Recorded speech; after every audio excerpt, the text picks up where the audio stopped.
Hello everyone. Last lecture में हमने किया था ऑर्गेनोमेटालिक कंपाउंड्स क्या होते हैं और डेफिनेशन क्या थी कि जिन कंपाउंड्स में मेटल और कार्बन में डायरेक्ट बॉन्ड होगा वो ऑर्गेनोमेटालिक कंपाउंड्स होते हैं। ठीक है, उनकी डेफिनेशन करने के बाद हमें पता लगा जैसे ऑर्गेनोमेटालिक केमिस्ट्री जो है वो किसके साथ डील करती है, deals with study of organometallic compounds. Means organometallic chemistry क्या है, ऑर्गेनिक केमिस्ट्री और इनऑर्गेनिक केमिस्ट्री के बीच में ब्रिज का काम करती है। ठीक है, आज हम स्टडी करेंगे टाइप्स ऑफ ऑर्गेनोमेटालिक कंपाउंड्स और we can say classification of organometallic compounds. ठीक है, क्लासिफिकेशन। और अब इनको हम किस बेसिस पे क्लासिफाई करेंगे, इसके लिए फर्स्ट जैसे ऑर्गेनोमेटालिक कंपाउंड्स में पता है मेटल और कार्बन के बीच में डायरेक्ट बॉन्ड होना चाहिए, तो किस पे डिपेंड करेगा, किस पे हम किस बेसिस पे क्लासिफाई कर सकते हैं। एक तो ये जो मेटल इसमें इन्वॉल्व हो रही है इसके नेचर पे, नेचर ऑफ मेटल। ठीक है, एंड सेकेंडली किस पे डिपेंड कर सकते हैं, कार्बन और मेटल के बीच में ये बॉन्ड है ये किस तरह का हो, इस बेसिस पे हम इसको क्लासिफाई कर सकते हैं। सेकंड जिस पे बेस्ड है हमारा क्लासिफिकेशन वो है nature of bonding between carbon and metal. इस बेसिस पे हमारे ऑर्गेनोमेटालिक कंपाउंड्स को हम 4 टाइप्स में डिवाइड कर सकते हैं। फर्स्ट जो है ionic organometallic compounds, second covalent organometallic compounds, third electron deficient organometallic compounds. Fourth and last type हमारा होगा ट्रांजिशन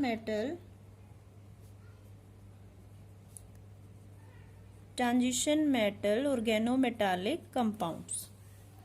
ठीक है, अब एक एक करके हम इनको तो डिटेल में स्टडी करते हैं, डिटेल में डिस्कस करते हैं। फर्स्ट हमारा है आयनिक ऑर्गेनोमेटालिक कंपाउंड्स। जैसे नाम से हमें इनका आइडिया लग रहा है और हमारी क्लासिफिकेशन का बेसिस जो है वो भी क्या है, nature of metal and nature of bonding between carbon and metal. तो आपको हमेशा ये याद रखना है जब भी आप किसी भी टाइप को डिस्क्राइब कर रहे हो तो आपको ये दोनों चीजें डिस्क्राइब करनी है। ठीक है, तो इसमें अब देखो बॉन्डिंग की बात हम करते हैं, नाम से पता लग रहा है कैसी बॉन्डिंग होगी, आयनिक बॉन्डिंग होगी मेटल और कार्बन के बीच में। ठीक है, अब नेचर ऑफ मेटल की बात हो रही है तो किस तरह की मेटल्स जो होंगी वो आयनिक ऑर्गेनोमेटालिक कंपाउंड्स बनाएंगी। आपको पता है आयनिक कंपाउंड कौन सी मेटल्स बनाती हैं, ग्रुप 1 एंड ग्रुप 2 की मेटल्स। ये कौन से ग्रुप है हमारे, मीन्स एस ब्लॉक एलिमेंट्स। ठीक है, एस ब्लॉक एलिमेंट्स और we can say alkali metals and alkaline earth metals, alkali and alkaline earth metals. ठीक है, अब कुछ एक एग्जांपल्स ले लेते हैं हम आयनिक ऑर्गेनोमेटालिक कंपाउंड्स की। जैसे साइक्लोपेंटाडाइनाइड पोटेशियम है C5H5, इसमें ऑर्गेनिक पार्ट पे नेगेटिव चार्ज होता है और मेटल आयन पे पॉजिटिव चार्ज होता है। और एग्जांपल्स ले सकते हैं हम ब्यूटाइल सोडियम। ठीक है, मैग्नीशियम की भी ले सकते हैं, मैग्नीशियम की एग्जांपल है, मैग्नीशियम +2 स्टेट में कंपाउंड्स बनाता है, इसलिए हमारे लिए इस पे क्या है 1 नेगेटिव चार्ज है तो इस पे ये ट्वाइस हो जाएगा। ठीक है, अब इनकी फॉर्मेशन जो है वो किस चीज पे डिपेंड करती है, इनकी फॉर्मेशन डिपेंड करती है जो हमारा नेगेटिव चार्ज है ऑर्गेनिक पार्ट पे ये कितना डीलोकलाइज हो रहा है, मींस कितना स्टेबलाइज हो रहा है। जैसे इसके स्ट्रक्चर को अगर हम इस तरह से दिखाएं, ओपन करके लिख दें तो इसमें 5 कार्बन एटम्स हमारे पास, तो इसका जो नेगेटिव चार्ज है ये हमारा 5 कार्बन एटम्स पर डीलोकलाइज हो रहा है, ठीक है। ये इनको क्या कर रहा है, स्टेबलाइज कर रहा है। तो जितने ज्यादा कार्बन एटम्स पे ये डीलोकलाइज होगा उतनी ज्यादा इनकी स्टेबिलिटी होगी।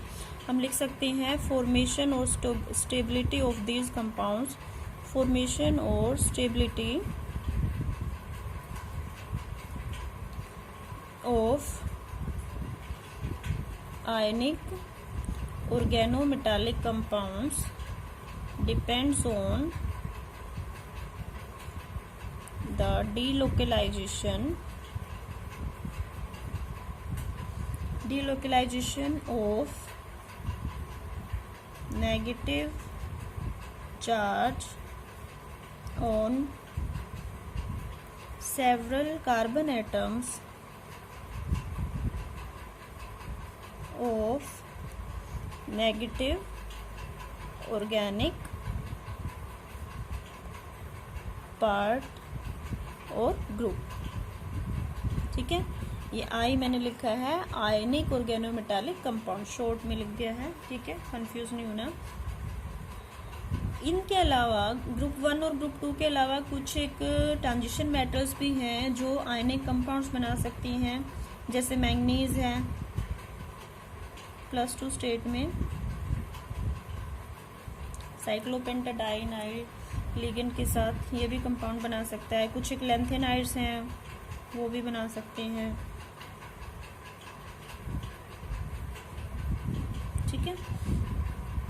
अब जितने ऑक्सीडेशन स्टेट में जितना हमारा मेटल आयन पे चार्ज होगा उतने हमारी ये जो है, अब लिगेंड यहाँ पे क्योंकि इस पे -1 चार्ज है इसको लिख सकते हो। अब बात करते हैं प्रॉपर्टीज की, आयनिक मेटल कंपाउंड्स जो हैं इनकी प्रॉपर्टीज की।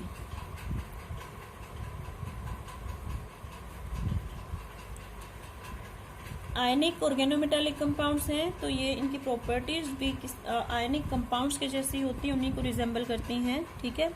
फॉर एग्जांपल अगर हम सोल्युबिलिटी की बात करें तो ये सोल्यूबल आयनिक है तो किस में सोल्यूबल होंगे, पोलर सॉल्वेंट्स में, soluble in polar solvents like water, but insoluble किस में होंगे, insoluble in non polar solvents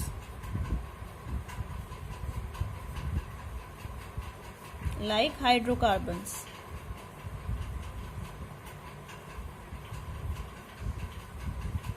ठीक है।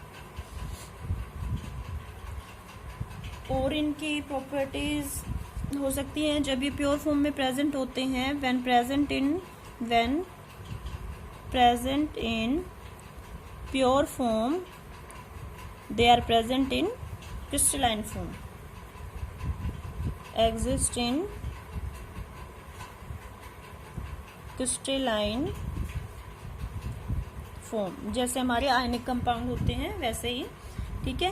और फिर इनकी स्ट्रक्चर किस पे डिपेंड करती है, structure depends on packing, structure depends on packing of crystals, ठीक है, डिपेंड्स। अगर हम इनकी रिएक्टिविटी की बात करें एयर में तो ये अनस्टेबल होते हैं एयर में, अनस्टेबल इन एयर, वाटर में भी इजीली हाइड्रोलाइज हो जाते हैं। वाटर में क्या होता है, जैसे फॉर एग्जांपल हम ले लेते हैं ब्यूटाइल सोडियम के example, C4H9 plus C4H9 sodium, ठीक है। दोबारा लिख लेती हूँ मैं, ब्यूटाइल सोडियम लिख लेते हैं हम, वाटर के साथ रिएक्ट करके क्या बनाएगा, हाइड्रोकार्बन बना लेगा, एक H पॉजिटिव लेके C4H10 प्लस साथ में बन जाएगा NOH एल्कली, ठीक है। तो वाटर में क्या करते हैं, ये रेडिली हाइड्रोलाइज हो जाते हैं, रेडिली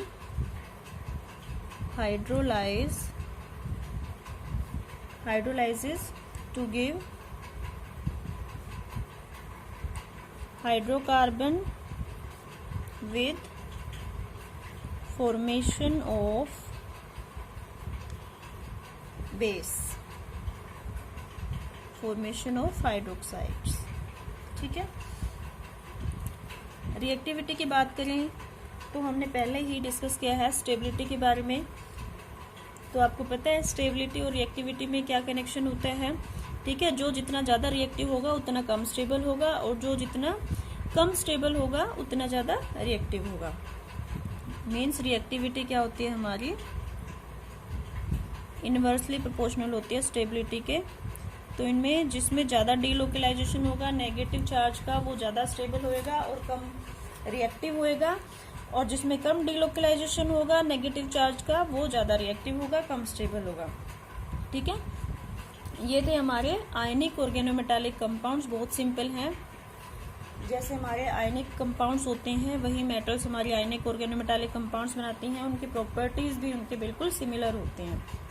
ठीक है, ये ज़्यादा हम कॉमनली स्टडी नहीं करते हैं, ज़्यादा इम्पोर्टेंस नहीं होती है इनकी। सेकेंड टाइप जो है वो है हमारा covalent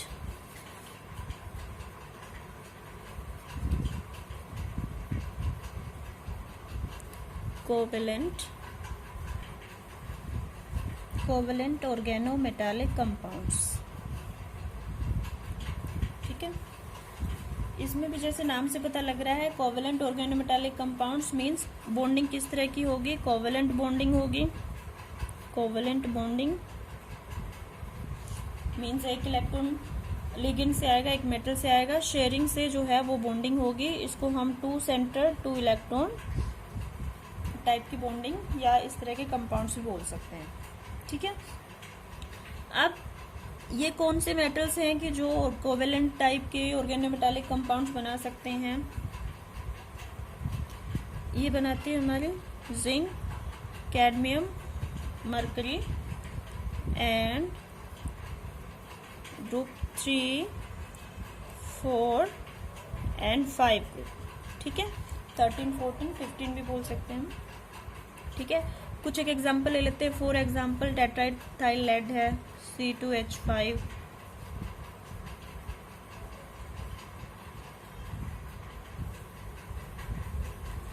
for example tetraethyl lead. Diphenyl zinc ले सकते हैं।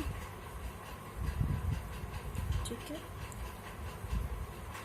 डाइमिथाइल जिंक भी हो सकता है, डाइमिथाइल मरकरी।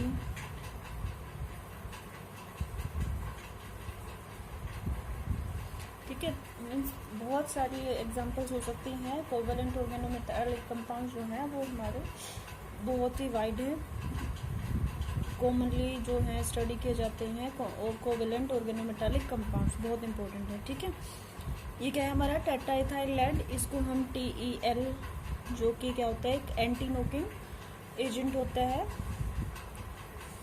इसके बाद हम इनकी प्रॉपर्टीज के बारे में डिस्कस कर लेते हैं थोड़ा। प्रॉपर्टीज सेम ऐसे ही जैसे ये इनकी प्रॉपर्टीज क्या है कि इनके सिमिलर होंगी कोवेलेंट कंपाउंड्स के। ठीक है, जिस फॉर एग्जांपल वोलेटाइल होंगे और सोलिबिलिटी की बात करें तो इनसोल्यूबल, ये किसमें, ये नॉन पोलर में सोल्यूबल होंगे, और insoluble in polar solvents, but soluble in non-polar solvent। ठीक है, और इनके बॉन्ड की पोलैरिटी की बात करें, मेटल कार्बन बॉन्ड जो है, इस बॉन्ड की पोलैरिटी की अगर हम बात करें तो पोलैरिटी किस पे डिपेंड करेगी, polarity of bond between metal and carbon depends on, आपको वैसे भी पता है पोलैरिटी हमेशा किस पे डिपेंड करती है, जिन भी दो एटम्स के बीच में बॉन्ड है उनकी इलेक्ट्रोनेगेटिविटी डिफरेंस पे डिपेंड करती है। ठीक है, तो depends on electronegativity difference between metal and carbon. और किस पे डिपेंड करेगा? Availability of orbitals. मीन्स जो हमारी मेटल है उसके ऑर्बिटल्स कौन से यूज हो रहे हैं? पी ऑर्बिटल यूज हो रहे हैं या कोई डी ऑर्बिटल यूज हो रहे हैं अगर ट्रांजिशन मेटल है तो। और इसके अलावा स्टीरिक रिक्वायरमेंट्स पे डिपेंड करेगा। ठीक है, ये हमारे हैं कोवेलेंट ऑर्गेनोमेटालिक कंपाउंड्स। इसमें फर्दर हम इलेक्ट्रॉन विथड्रॉइंग ग्रुप अगर प्रेजेंट हो तो इसका क्या इफेक्ट आएगा इनकी स्टेबिलिटी पे। इलेक्ट्रॉन विथड्रॉइंग ग्रुप जैसे डाईफिनाइल जिंक है, डाईफिनाइल जिंक ले लिया हमने। ठीक है, इसमें हमने H को रिप्लेस कर दिया फ्लोरीन से, जो कि इलेक्ट्रॉन विथड्रॉइंग ग्रुप है C6F5 2 जिंक। ठीक है, और ले सकते हैं हम CH3 डाईमिथाइल मरकरी है जैसे। ठीक है, इसमें भी हमने H को रिप्लेस कर दिया CF3।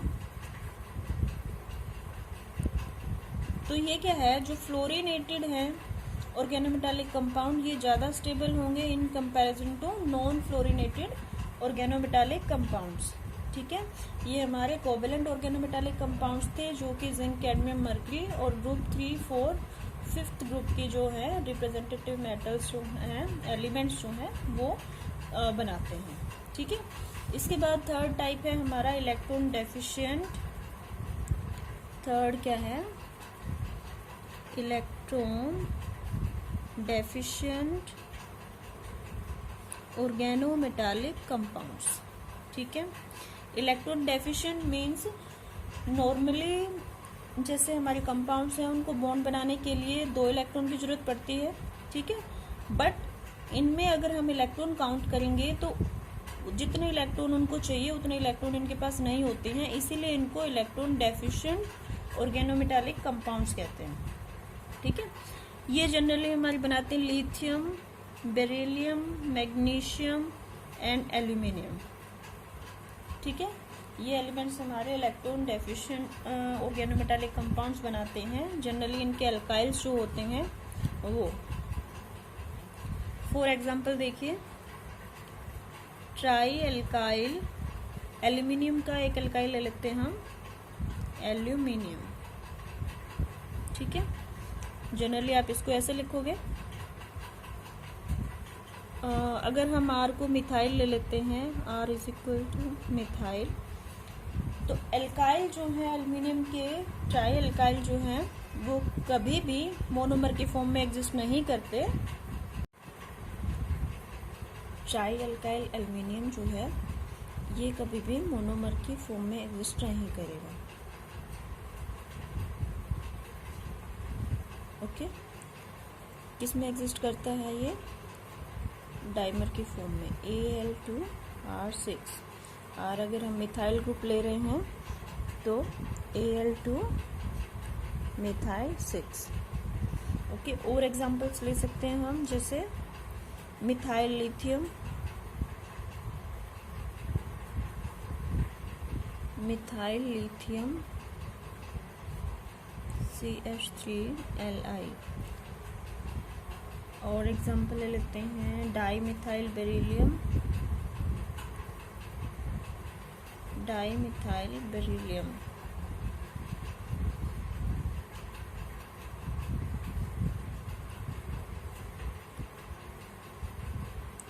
ठीक है, ये भी आपको मोनोमर की फॉर्म में नहीं मिलेंगे। जो मिथाइल लिथियम है वो आपको टेट्रामर की फॉर्म में मिलता है। ठीक है, टेट्रामर CH3 इस तरह से। और डाईमिथाइल बेरिलियम है ये एज ए पॉलीमर मिलता है। ठीक है,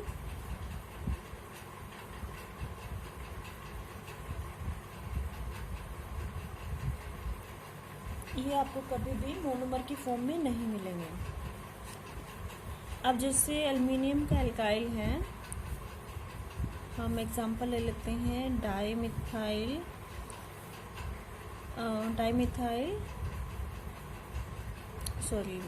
ट्राई एल्काइल एल्यूमिनियम पे एग्जाम्पल लेते हैं। जब आर हमारे पास मिथाइल ग्रुप है तो इसकी स्ट्रक्चर क्या होगी, डाइमर की फॉर्म में इस तरह से होगी इसकी स्ट्रक्चर।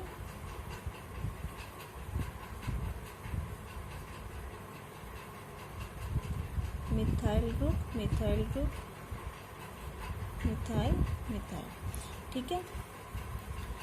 मीन्स यहाँ पे क्या है, मिथाइल ग्रुप जो है ऑर्गेनिक पार्ट हमारा वो एज ए ब्रिजिंग ग्रुप का काम कर रहा है, ठीक है। 4 इसमें टर्मिनल होंगे, 2 ब्रिजिंग होंगे। ऐसे ही फॉर एग्जांपल हम इसकी एग्जांपल ले लेते हैं डाइमिथाइल बेरिलियम की। ये भी मोनोमर की फॉर्म में एग्जिस्ट नहीं करेगा,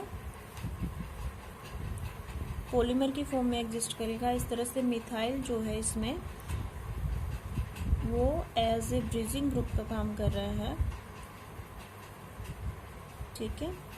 इस तरह से फर्दर ये चेन जो है चलती जाएगी और इस तरह से ये हमारा पॉलीमर की फॉर्म में एग्जिस्ट कर रहा है। अब क्वेश्चन ये है कि ये जो है मोनोमर की फॉर्म में क्यों नहीं मिल रही हमें, पॉलीमर, डाइमर, ट्राइमर, टेट्रामर या पॉलीमर बोले हैं अगर हम, तो ये इसमें क्यों मिलते हैं, ठीक है। इसके पीछे क्या रीज़न है, ये जो हमारे एलिमेंट्स हैं, मेटल्स हैं, ठीक है, ये जो कैटायन बना रही हैं, ये जो कैटायन बनाती हैं वो कैसे कैटायन बनाती हैं, स्ट्रोंगली पोलराइजिंग कैटायन। स्ट्रोंगली ओलिगोमेराइजेशन या पॉलीमराइजेशन का रीज़न क्या है इनका, ये हम स्टडी करते हैं। ये स्ट्रोंगली पोलराइजिंग कैटायन बनाती हैं, ठीक है। स्ट्रोंगली पोलराइजिंग कैटायन मीन्स इनकी जो है चार्ज डेंसिटी वो हाई होती है, high charge density. Charge density का क्या मतलब होता है, कई बार बताया है आपको, ठीक है। ये क्या होता है, charge density is the ratio of charge to radius और वी कैन से साइज, ठीक है। मीन्स इसकी high charge to radius ratio होती है। इस वजह से क्या होता है, अगर आपको याद है आपने फर्स्ट ईयर में फर्जन्स रूल पढ़ा था, ठीक है, फर्जन्स रूल पढ़ा था।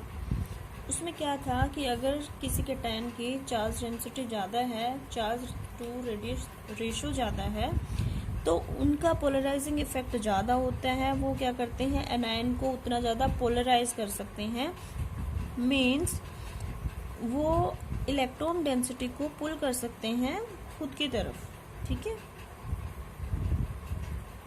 Pools electron density away from the anion or we can say towards self, ठीक है। ऐसा करेंगे जैसे सपोज ये ही ले लीजिए, मेटल है, ऑर्गेनिक पार्ट है, इलेक्ट्रॉन डेंसिटी को अपनी तरफ क्या है ज़्यादा अट्रैक्ट करेंगे, पुल करेंगे, तो इसमें क्या होगा, चार्ज सेपरेशन डिक्रीज हो जाएगा, मीन्स पोलराइजेशन होगा।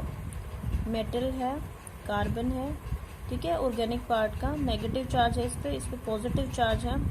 पोलराइजेशन का क्या मतलब है कि ये पोलराइज हो रहा है, इस तरह से इसकी तरफ इलेक्ट्रॉन डेंसिटी मूव कर रही है, जो कौन से कैरेक्टर को अराइज करती है, कोवेलेंट कैरेक्टर को। इसकी वजह से क्या है, कोवेलेंट कैरेक्टर अराइज होता है।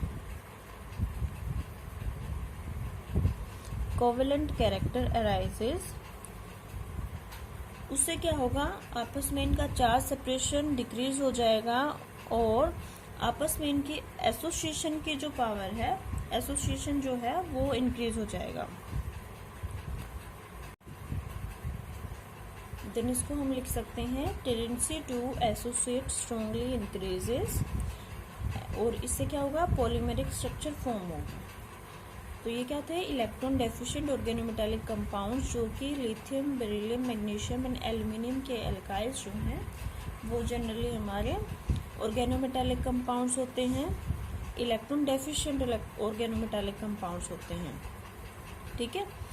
तो ये जनरली ओलिगोमराइजेशन प्रोसेस के थ्रू जाते हैं, मोनोमर की फॉर्म में एग्जिस्ट नहीं करते हैं। उसका रीज़न हम स्टडी कर चुके हैं क्योंकि ये जो हमारे मेटल्स हैं ये ऐसे कैटायन बनाती हैं जिनका पोलराइजिंग इफेक्ट जो है बहुत ज़्यादा स्ट्रॉन्ग होता है, और ये एनायन को बहुत ज़्यादा इजीली स्ट्रॉन्गली पोलराइज करते हैं। पोलराइजेशन की वजह से क्या होता है, कोवेलेंट कैरेक्टर इंक्रीज होता है। कोवेलेंट कैरेक्टर इंक्रीज होने से क्या होता है, एसोसिएशन जो है ये एसोसिएट कर जाते हैं एक दूसरे के साथ, और पॉलीमर के स्ट्रक्चर, पॉलीमर जो है वो बन जाते हैं।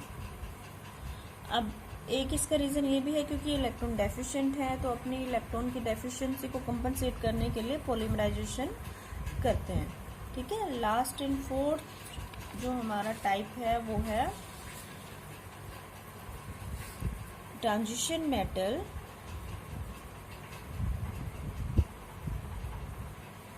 फोर्थ टाइप जो है वो है ट्रांजिशन मेटल ऑर्गेनोमेटालिक कंपाउंड्स।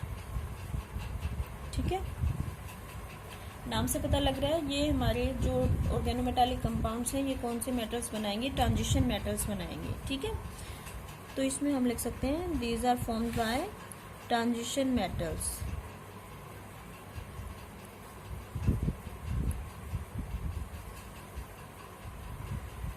इन ऑर्गेनोमेटालिक कंपाउंड्स की एक और खास बात है, जैसे हमारे ऑर्गेनोमेटालिक कंपाउंड्स कहते हैं जिसमें मेटल कार्बन का डायरेक्ट बॉन्ड हो।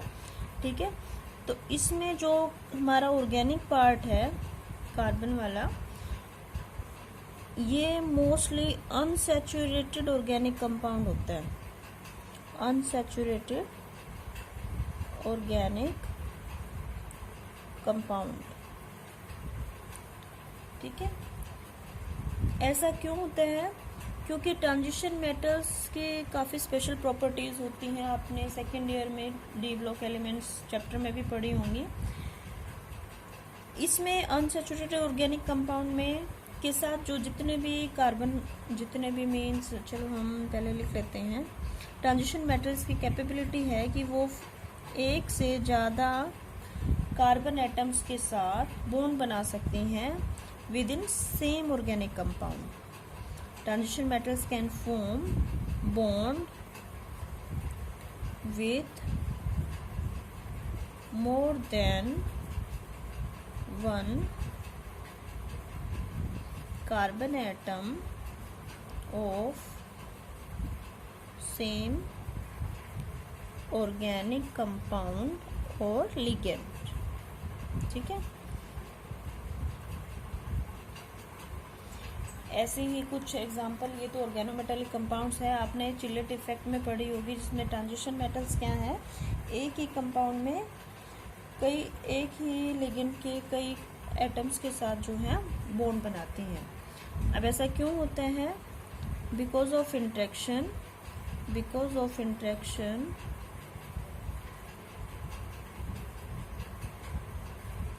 Between the p orbitals of organic ligand with suitable p or d orbitals of metal ion। ठीक है, एक से ज़्यादा कार्बन के साथ बॉन्ड बना सकते हैं क्योंकि इंटरेक्ट कर सकते हैं ट्रांजिशन मेटल्स अपने पी और डी ऑर्बिटल्स जो भी सूटेबल हो, ठीक है, उसको यूज कर सकते हैं because of interaction between the p orbitals of organic ligand with suitable p और d orbital of metal ion. ठीक है, कुछ एक एग्जांपल ले लेते हैं हम जो एज ए लिगेंड यूज हो सकते हैं ट्रांजिशन मेटल्स ऑर्गेनोमेटालिक कंपाउंड्स में। फॉर एग्जाम्पल, फर्स्ट हम एग्जाम्पल ले सकते हैं जैसे एल्कीन है, एल्काइन है। ठीक है, ये 2 इलेक्ट्रॉन डोनर का काम करते हैं।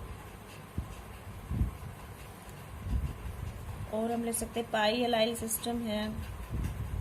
पाई एलाइल सिस्टम जब एज ए लिगेंड का काम करता है तो 3 इलेक्ट्रॉन डोनर का काम करते हैं, 3 इलेक्ट्रॉन्स डोनेट कर सकता है ये।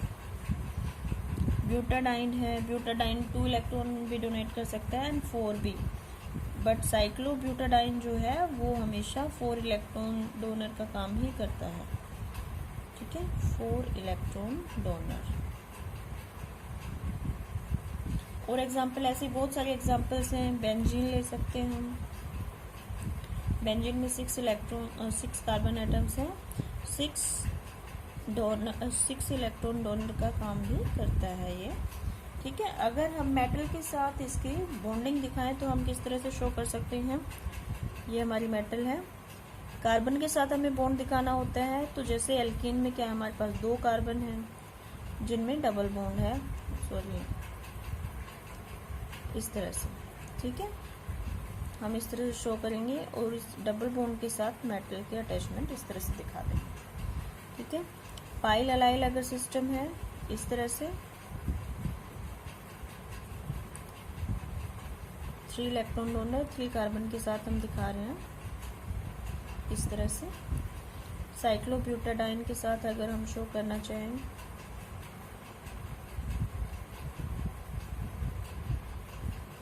ये मेटल के साथ हमारी बॉन्डिंग होगी। बेंजीन के साथ अगर हम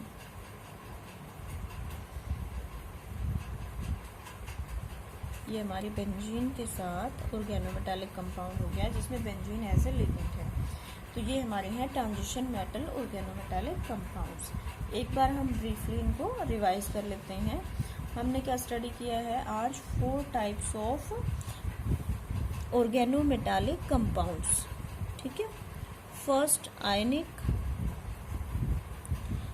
जो कि जिनकी प्रॉपर्टीज जो है आयनिक कंपाउंड्स के जैसी होती हैं और कौन सी मेटल्स फॉर्म करती हैं इनको, ग्रुप 1 एंड ग्रुप 2 की।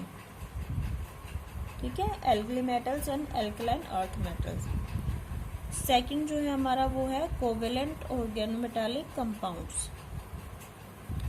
इनमें कोवेलेंट बॉन्डिंग होगी मेटल और कार्बन के बीच में, और ये कौन सी मेटल्स बनाती हैं, zinc, cadmium, mercury and group 3, 4 and 5। ठीक है, आयनिक कंपाउंड्स में जो है ग्रुप 1 ग्रुप 2 के साथ साथ कुछ ट्रांजिशन मेटल्स जो हैं, some transition metals and some lanthanides ये भी बनाते हैं। ठीक है, थर्ड हमने क्या स्टडी किया, इलेक्ट्रॉन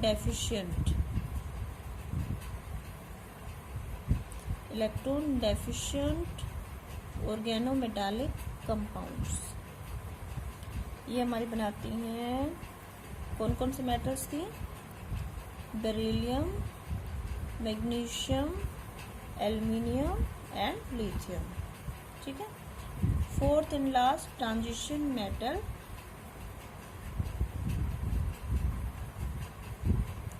ऑर्गेनोमेटालिक कंपाउंड्स। तो इसमें हमारी ट्रांजिशन मेटल्स बनाती हैं। ठीक है, इनकी स्पेशल फीचर ये है कि जो हमारा ऑर्गेनिक पार्ट है, ठीक है, जो ये M और कार्बन के बीच में या R मान सकते हैं हम यहाँ पे, ये जो ग्रुप है ये हमारा अनसैचुरेटेड ऑर्गेनिक कंपाउंड होता है। और ट्रांजिशन मेटल्स की क्या स्पेशलिटी है कि वो मोर देन 1 कार्बन के साथ सेम ऑर्गेनिक ग्रुप के सेम लिगेंड के मोर देन 1 कार्बन के साथ बॉन्ड बना सकते हैं। ठीक है, okay, thank you everyone, thanks for watching.